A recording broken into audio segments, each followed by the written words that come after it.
성경에 나오는 사람 중에 아마 가장 큰 고난을 당한 사람이 욥일 것입니다. 그는 자신이 가진 모든 것을 다 잃었습니다. 도둑대가 와서 소와 나귀를 다 빼앗아가고 하늘에서 불이 내려와 양들이 다 죽어버리고 또 외국 사람들이 와서 낙타를 다 빼앗아가고 10명의 자녀가 집이 무너져서 한 번에 죽게 됩니다. 몸에는 아주 독한 피부병이 생겨서 온몸에 종기가 났습니다. 아내마저 욥을 비난하면서 하나님을 욕하고 죽으라 그렇게 말할 정도로 너무나 극한 고통에 시달렸습니다. 욥보다 더한 고통을 경험한 사람은 아마 거의 없을 것 같습니다. 그런데 더 고통스러운 것은 그 고난의 이유를 모른다는 것입니다. 이렇게 큰 고통을 당하는데 왜 내가 이런 일을 당해야 하는가 알 수가 없습니다. 내가 무슨 죄를 지었나? 아무리 생각해도 그렇게 큰 죄를 지은 게 없는데 욥의 친구들은 와서 정죄합니다. 내가 죄가 있어서 그런 게 아니냐. 하나님이 아무 이유 없이 너에게 고난을 주시겠냐. 그런데 욥의 입장에서는 아무리 생각해도 이유를 모르는 것입니다. 도대체 알 수가 없습니다. 세상 사람들이 하는 말로 미치고 환장을 모르신 것이죠. 내가 무슨 잘못을 했다든지 아니면 하나님의 무슨 계획하심이 있다든지 이유라도 알면 나을 텐데 하나님께서 아무런 말씀을 안 해주십니다. 더 놀라운 것은 욥기 마지막까지 하나님이 고난받은 이유를 말씀 안 해주십니다. 욥기 끝까지 여러분 읽어봐도 왜 욥이 고난받았는가 이유가 전혀 나오지 않습니다. 욥이 하도 이제 답답해서 막 한탄을 하죠. 내가 하나님 앞에 꼭 좀 서고 싶다. 내가 하나님께 대답을 좀 듣고 싶다. 계속 한탄하니까 드디어 하나님이 그 앞에 나타나시죠. 근데 나타나서 고난받은 이유를 설명해 주시지 않고 질문을 막 하시죠. 질문. 너 세상 창조할 때 너 어디 있었느냐? 눈이 어떻게 이렇게 막 내리는지 아느냐? 짐승들이 뭘 먹고 어떻게 새끼를 낳는지 아느냐? 막 수없는 질문을 계속 욥에게 하십니다. 그리고 끝까지 이유는 안 가르쳐 주십니다. 욥기를 몇 번을 읽어봐도 욥이 고난받은 이유를 찾는 것이 쉽지가 않습니다. 복을 주시려고 혹시 이렇게 하셨을까요?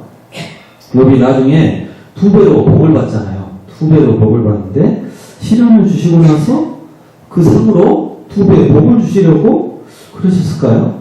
근데 어느 부모가 자식에게 복을 주려고 고통을 줄 사람이 없겠잖아요. 여러분들은 혹시 2배로 지금보다 2배 복을 받을 수 있으니까 욥과 같은 고난을 당하라 그럼 하시겠습니까? 네, 저는 절대 못할 것 같아요. 죽어도 못할 것 같아요. 복 안 받아도 됩니다. 괜찮다고 그럴 것 같아요.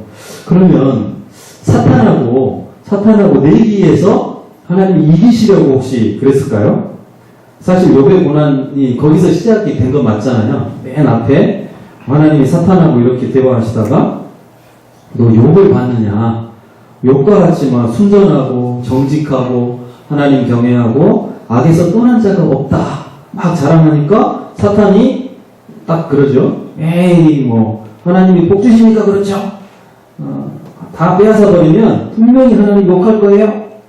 그러니까 하나님이 그래? 한번 해봐라. 그리고 사단이 이제 욥이 가진 걸 다 빼앗았는데 욥이 뭐라고 합니까?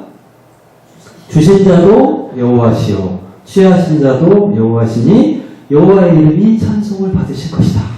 기가 막힌 그 믿음의 고백을 합니다. 하나님이 내기에서 이기셨습니다. 근데 사단이 또 막 이렇게 도발을 하죠. 하나님 이번에 몸을 치면 분명히 하나님 욕할 거예요. 이렇게 하나님이 뭐라 그러세요? 얘기놈 이렇게 하셔야 될 것 같은데 한번 해봐. 또 해봐. 목숨만 건드리지 말고 마음대로 해봐. 그러니까 또 막 온몸에 악질 피부병을 막 다 나게 하죠. 그러니까 여기 또 뭐라고 해요? 욥기 2장에서 우리가 하나님께 복을 받았은즉 화도 받지 않겠느냐. 진짜 기가 막힌 고백을 하죠. 믿음의 고백을 진짜 엄청나게 해버립니다. 복을 받았으니 화도 받는 게 맞다. 또 하나님이 내기에서 승리하셨습니다. 그러면 우리 고난받은 이유가 하나님이 사단과 내기를 했기 때문에 그런가요? 사단이 하나님 막 도발하니까 하나님이 욱하셔가지고 뭐야 아니야 요건 안 그럴 거야 한번 해보자. 하나님이 괜히 내기를 해가지고 여기 그 엄청난 무시무시한 고난을 당하게 됐을까요? 하나님이 그런 좁은 마음으로 그렇게 자녀인 요백에 그런 엄청난 고난을 주시지는 않으셨겠죠? 왜 그렇게 신앙이 좋은 요백에 이런 큰 고난을 주셨을까요? 저도 모릅니다. 저도 잘 모릅니다. 한 가지 분명한 것은 하나님께서 요백에 이런 고난을 허락하신 이유는 하나님은 욥을 믿었습니다. 욥을 믿었기 때문입니다. 욥이 사단의 모든 유혹과 시험을 능히 감당할 것이다. 모든 고난을 이기고 믿음의 승리를 거둘 것을 확신하셨기 때문에 그것을 허락하신 것이죠. 고린도전서 10장 13절 우리가 잘 아는 말씀처럼 사람이 감당할 시험밖에는 너희에게 당한 것이 없나니 오직 하나님을 믿부사 너희가 감당하지 못할 시험당함을 허락하지 아니하시고 시험당할 즈음에 또한 피할 길을 내사 너희로 등이 감당하게 하시느니라. 감당할 수 있기 때문에 욥에게 허락하신 것은 맞습니다. 그런데 감당할 수 있다고 또 하나님이 아무 이유 없이 막 고난을 주시지는 않겠죠? 도대체 왜 욥에게 이런 고난을 주셨을까요? 성경에 명확하게 나오지 않기 때문에 하나님의 뜻을 우리가 100% 알 수는 없지만 그러나 말씀을 통해서 우리가 몇 가지 실마리를 찾아볼 수 있습니다. 오늘 우리가 읽은 욥기 맨 마지막 장 오늘 본문에서 욥이 무엇이라고 고백하고 있습니까? 자, 1절과 2절 우리 다 같이 읽어보겠습니다. 시작. 욥이 여호와께 대답하여 이르되 주께서는 못하시는 없는 줄 아오니. 아멘. 주님은 못하실 일이 없고 무엇이든 못 이루시는 것이 없다. 그러니까 하나님의 절대 주권에 대한 신앙 고백을 하고 있는 것이죠. 못하실 일이 없고 무슨 계획이든 다 하시는 분이시다. 그 엄청난 능력으로 천지 만물을 창조하시고 세밀하게 한치의 오차도 없이 이 세상을 운행하고 계신다. 하나님은 당신의 뜻대로 무슨 일이든 마음대로 다 하실 수가 있습니다. 그렇게 고백합니다. 맞습니다. 하나님은 전능하시기 때문에 못하실 일이 없습니다. 그런데 지금 하나님께서 욥에게 어떤 일을 하셨습니까? 욥의 모든 것을 다 가져가셨습니다. 물론 사단이 한 일이지만 하나님께서 그렇게 하도록 허용해 주셨죠. 하나님께서 욥의 모든 것을 다 취하셨습니다. 재물도 가축도 자녀도 건강도 모든 것을 다 가져가셨습니다. 욥은 모든 것을 다 잃었지만 하나님의 주권 앞에 온전히 순복하고 있습니다. 그 전에는 왜 하나님이 나에게 이렇게 하시나, 나 뭐 죄 지은 것도 없는데 무슨 잘못이 있다고 이러시나 계속 한탄을 했는데 하나님의 말씀을 듣고 또 그분의 임재 앞에서 그 모든 질문들이 다 사라져버리고 하나님께서는 무슨 일이든 마음대로 다 하실 수 있으십니다. 철저히 그분의 주권을 인정하고 있습니다. 앞에서 하나님께서 욥에게 수없이 막 질문을 하시잖아요. 42장 앞에 계속 질문을 하시는데 욥이 그 질문에 한마디도 대답을 못하죠. 이 세상에 이치도 내가 다 깨닫지 못하는데 어떻게 하나님의 그 깊으신 뜻을 다 헤아릴 수 있겠는가. 자신의 부족함을 인정하고 다 헤아릴 수는 없지만 하나님의 뜻과 주권을 다 받아들이고 있는 것이죠. 맞습니다. 하나님은 어떤 일도 다 하실 수 있습니다. 절대 주권자이기 때문에 그렇습니다. 하나님은 모든 것을 다 가져가실 수도 있고 2배로 다시 돌려주실 수도 있습니다. 모든 것이 다 하나님의 것입니다. 우리는 그것을 철저하게 인정해야만 합니다. 내가 다 헤아릴 수 없지만 내 마음에 들지 않지만 가장 지혜로우시고 가장 사랑이 많으신 하나님의 섭리를 받아들여야 합니다. 여러분, 하나님께서 내 것을 가져가실 수 있습니다. 네, 아멘이 잘 안 나오시죠? 네. 지금보다 좀 어려워질 수도 있습니다. 가난해질 수도 있고. 하나님께서 가져가신다고 하면 어떻게 해야 됩니까? 다 드려야 됩니다. 아멘. 드려야 됩니다. 그때 어떻게 고백해야 될까요? 내가 있던 거 막 많이 없어져 버렸어요. 하나님 가져가시면 어떻게 고백해야 될까요? 여기에 정답이 나오죠? 주신 자도 여호와시요, 취하신 자도 여호와시다. 하나님의 이름만 찬송 받으셔야 된다. 그것이 맞는 것이죠. 아니, 복 줄 때는 언제 복? 왜 이러십니까, 하나님? 이럴 거면 왜 주셨어요? 가져가실 거면. 줬다가 뺏는 게 제일 나쁜 거래요, 하나님. 이렇게 막 항의하고 따지지 마시고, 하나님이 주권자시다. 모든 것이 하나님 것이다. 인정해야 됩니다. 만약에 우리에게 어려운 일이 생기면, 고난이 오고 재앙이 닥치면 어떻게 고백해야 될까요? 요비한 고백처럼 하나님께 복을 받았은즉 화도 받지 않겠느냐. 진짜 요비의 믿음이 정말 훌륭합니다. 이게 사실 이게 말이 쉽지, 막상 내가 화와 재앙을 당한 그 순간에 이렇게 말하기가 정말 쉽지 않은 일이죠. 우리는 지금까지 하나님 앞에 10번의 큰 은혜와 복을 받았는데, 한 번 화가 딱 닥치면 주여, 어째서 이런 일이, 아니 왜 하나님이 나에게 이런 일을 주시지, 막 당황해하고 하나님의 사랑을 의심하기도 하고 막 흥분하기도 합니다. 우리는 이 욥의 두 가지 고백을 통해서 우리도 이제 한 단계 넘어서서 성숙한 믿음의 고백을 드릴 수 있기를 원합니다.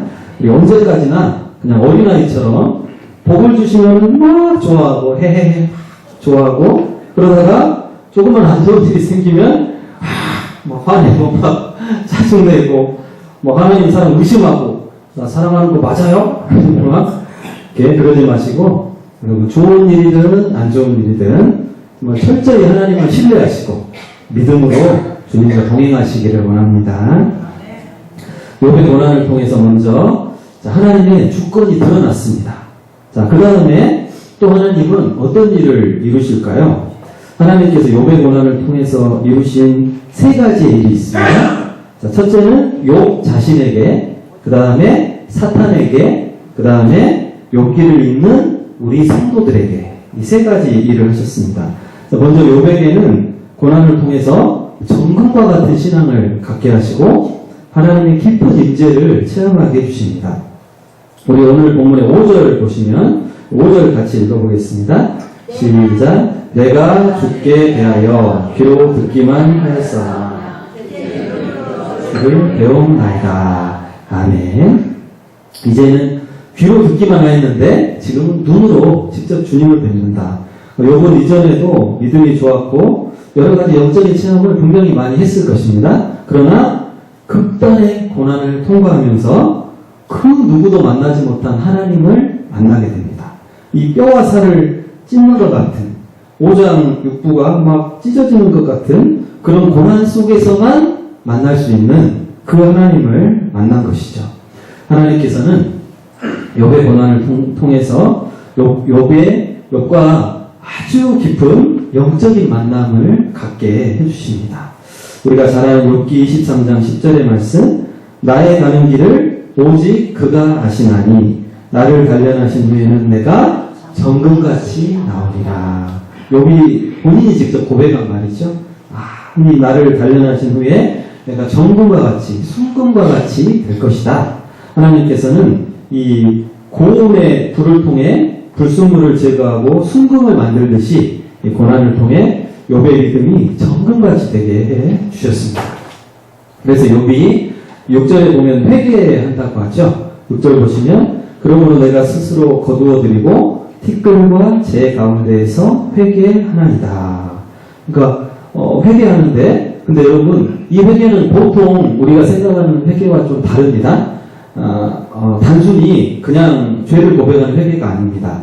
회개에 두 가지 차원이 있는데요. 일반적인 회개는 우리가 이제 보통 죄를 지어서 하는 회개 있죠. 내가 거짓말했다, 내가 나쁜 생각했다, 하나님 용서해 주세요. 그렇게 하면 하나님 용서해 주시죠. 만일 우리가 우리 죄를 자백하면 그럼 미쁘시고 오로사 우리 죄를 사하시고 모든 부위에서 깨끗게 하신다. 자, 그런 회개가 있는데, 근데 좀 더 깊은 회개가 있습니다. 하나님을 정말 깊이 만날 때, 하나님과 어떤 영적인 깊은 만남의 체험을 할 때 나도 모르게 나오는 회개가 있습니다. 하나님의 거룩하심을 깊이 느끼고 또 그분의 영광을 깊이 체험할 때, 나 자신이 한없이 부족하고 낮은 존재임을 자각하면서 나오는 회개가 있습니다. 제가 죄인입니다. 하나님의 존재에 비하면 저는 그야말로 벌레만도 못한 죄인입니다. 그러면서 나오는 회개가 있습니다. 주여 나를 떠나소서 나는 죄인입니다. 누가 말했습니까? 베드로가 말했죠. 하나님 예수님 통해서 엄청난 기적을 체험하고 나서 주를 떠나시라고, 나는 죄인이라고. 그 사건을 통해서 예수 그리스도의 그 엄청난 신성을 탁 이렇게 맞닥뜨리니까 자기도 모르게 회개가 나오는 것입니다. 이 거룩하시고 위대하신 분 앞에 나는 벌레만도 못한 죄인이라고. 자, 이사야가 하나님의 보좌 앞에 섰을 때 그때 회개하죠. 저는 입술이 부정하고 부정한 백성 중에 거한다. 그러니까 이런 회개는 그냥 일반적으로 내가 뭐 이런 죄 지었고 저런 죄 지었고 그런 회개가 아니라 하나님의 영광 앞에 딱 서니까 너무 두렵고 나 같은 죄인이 어떻게 하나님을 만나겠느냐, 그런 어떤 탄식과 같은 회개인 것이죠. 요비한 회개가 바로 이런 회개라는 것입니다. 하나님을 깊이 만나고 그분의 영광 앞에 서서 이제 회개한다는 것이죠. 여러분, 하나님을 만나면 여러분 기분이 좋아집니다. 맞습니까? 여러분, 하나님 만나면 기분이 좋아지잖아요. 은혜와 평안을 막 이렇게 느끼고 기쁨과 즐거움이 임하고 성령의 충만함도 막 누리고. 근데 여러분, 하나님을 깊이 만나면 기분이 나빠집니다. 하나님을 깊이 만나면 오히려 두려워집니다. 심하면 몸이 막 더더더 떨리기도 합니다. 하나님의 크고 광대하심과 그 큰 권능 앞에서 내가 감히 어떻게 이런 존귀하신 분을 만날 수 있지? 위대하신 주권자 앞에서 나는 너무나 부족한 죄인입니다. 그것이 막 두려워집니다.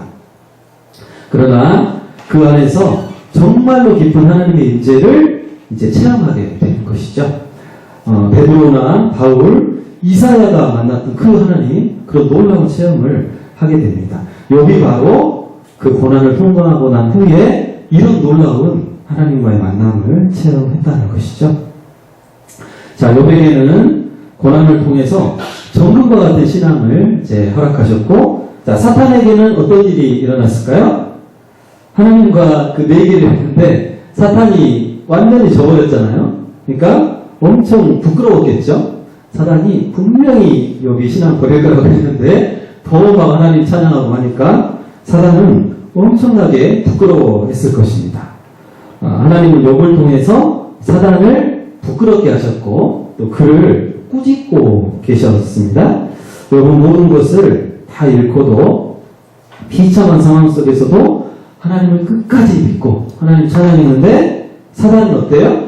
사단은 큰 이제 천사였는데 그 영광과 능력을 가지고서도 하나님을 배반했잖아요. 그러니까 하나님이 욥을 통해서 사단을 꾸짖으시고 너도 좀 깨달아라. 욥을 보고 너 좀 깨닫고 좀 회개해라. 이렇게 하나님 말씀하신 것이죠. 마지막으로 욥의 고난은 후대 우리 모든 성도들에게 큰 은혜와 귀감이 됩니다. 어느 누구도 욥과 같은 고난을 당한 사람은 없거든요. 인류 역사를 봐도 아마 거의 찾기가 어려울 것입니다. 그래서 고난과 환난 가운데 있는 성도들이 욥을 보면서 위로를 받고 믿음의 용기를 얻게 됩니다. 내가 아무리 힘들어도 욥보다는 못할 텐데, 욥도 저 극심한 고난을 다 이겨냈는데 나도 힘을 내야겠다. 나도 믿음으로 인내하고 내가 일어서야겠다. 하나님 더 붙잡아야겠다. 이렇게 신앙의 격려를 받게 된다는 것이죠. 지난번 교회에 있을 때 어떤 권사님 가정에 정말 큰 좀 어려운 문제가 있었습니다. 근데 하루 이틀 어려운 게 아니고 정말 수십 년 동안 해결되지 않는 그런 문제가 있어서 권사님이 참 힘들어 하셨어요. 그러니까 이제 그 남편분이 좀 이렇게 여러 가지 사건 사고를 막 일으켜서 힘들어 하시는데, 그러니까 본인에게만 힘들게 하면 그냥 나만 참으면 되는데, 막 다른 사람에게, 교회 막 성도들에게 여러 가지로 막 피해를 주는 그런 좀 일이 있었어요. 그래서 막 설교 시간 뒤에서 약간 막 뭐라고 말씀도 이렇게 하기도 하시고, 뭐 다른 집사님이 막 시비 걸어가지고 막 싸우기도 하시고, 우리 사무보는 아가씨를 막 아가씨 와서 막 때리기도 하시고, 하여간 여러 가지 문제를 막 일으키시는 거예요. 그러니까 권사님 막 성도들한테 엄청 미안하고 막 너무나 힘들어 하십니다. 그래서 가서 이제 예배드리고 같이 막 신앙적으로 권면도 하고 이렇게 해드리는데, 본인은 어떤 말을 들어도 이해가 안 된다는 거예요. 그러니까 이게 뭐 한두 해도 아니고 평생을 그렇게 어려운 가운데 사시니까 아무 말도, 어떤 말씀을 들어도 나는 위로가 전혀 안 됩니다. 근데 어떤 말씀이요? 유일하게 본인에게 위로가 되는 말씀이 욥의 이야기라는 것입니다. 그러니까 욥이 어떻게 그렇게 엄청난 고통을 다 이겨냈을까? 도대체 그 상황에서 어떻게 믿음을 지켰을까? 그래, 나도 욥을 보고 다시 한번 힘을 내야겠다. 거기서만 본인이 위로를 얻으신다고 그렇게 고백을 하시더라고요. 욥은 개인적인 환난과 고난을 당했지만 그것을 믿음으로 잘 이겨냄으로써 후대에 수많은 성도들에게 큰 위로와 용기를 전해주었습니다. 아마 저도 그렇고 여러분들도 그렇고, 여러분 아마 욥 때문에 위로받으신 경험이 아마 다들 한 번씩 있으실 거예요. 내가 이렇게 힘들어도 욥보다는 못한데 욥은 어떻게 이겨냈을까? 욥을 통해서 우리가 믿음의 힘을 얻게 된다는 것이죠. 그러니까 하나님은 욥을 사용하셔서 우리에게 믿음의 본을 보여주시기를 원하셨던 것이죠. 그래서 어찌 보면 욥의 고난은 자기 때문이 아니고 누구 때문에요? 우리 때문일 수도 있습니다. 우리 성도들 때문에 고난 당했던 것일 수도 있습니다. 그러니까 다른 성도들을 위해서, 후대의 많은 성도들을 위해서 애꿎은 고난을 욥이 당한 것이죠. 그래서 욥은 예수님을 나타내주는 사람입니다. 욥이 당한 고난은 자기적으로 인한 것이 아니었죠. 애꿎은 고난, 까닭없는 환난, 이유 없는 재앙이었습니다. 예수님도 십자가를 자기 죄 때문에 진 게 아니잖아요. 우리 인간들의 죄, 우리들의 죄 때문에 아무 이유 없이 고난을 받으셨습니다. 친구들이 와서 욥을 막 정죄한 것처럼, 네가 죄인이잖아, 너 죄 때문에 그랬잖아, 그런 것처럼 예수님도 십자가 질 때 많은 사람들이 예수님 막 욕했잖아요. 죄 지어가지고 십자가 달렸다고 정죄받고 손가락질 받았습니다. 예수님께서 십자가의 고난을 잘 이겨내시고 하나님의 뜻을 순종하니까 어떻게 됩니까? 부활의 영광을 누리시고 세상의 모든 죄인들을 구원하는 역사가 일어났죠. 욥도 그런 엄청난 환난을 믿음으로 잘 이겨내니까 후대에 우리 수많은 성도들에게 믿음과 용기를 주게 되었던 것이죠. 그래서 욥은 바로 예수님을 나타내주는 사람입니다. 하나님은 욥을 통해 예수 그리스도의 그 구원의 사역을 미리 보여주신 것이죠. 나중에 오실 메시아를 나타내는 상징으로 욥을 그렇게 아주 거룩하게 사용을 하셨다는 것입니다. 지금까지 이제 말씀을 정리해보면 욥의 고난을 통해서 먼저는 하나님의 주권이 드러났습니다. 또 고난을 통해서 욥은 정금과 같은 신앙으로 단련되었고, 사단은 확실히 패배하였고, 또 모든 성도들에게는 큰 위로와 본이 되고 예수 그리스도의 구원의 사역을 미리 보여주는 도구가 되었습니다. 결국 이 모든 것을 통해 하나님께서 영광을 받으신 것이죠. 고난 속에서도 하나님을 향한 믿음을 지킴으로 하나님은 큰 영광을 받으셨습니다. 우리도 욥의 믿음을 본받기를 원합니다. 나를 향한 하나님의 절대 주권을 먼저 인정하고 어떤 상황에서도 하나님께 믿음의 고백을 드리기를 원합니다. 고난이 오고 힘든 일이 생겨도 오직 감사와 찬양으로 살겠습니다. 그렇게 살 때 하나님께서 나를 정금과 같은 신앙으로 변화시키시고 또 나를 통해서 사단이 하나님 앞에 부끄러워하게 되고 다른 성도들에게도 좋은 믿음의 본이 될 줄로 믿습니다. 이렇게 정글과 같은 신앙으로 여러분 믿음으로 승리하시고 또 하나님 앞에 영광 돌리시는 저와 우리 모든 성도님들 되시기를 원합니다. 할렐루야. 하나님 아버지 감사합니다.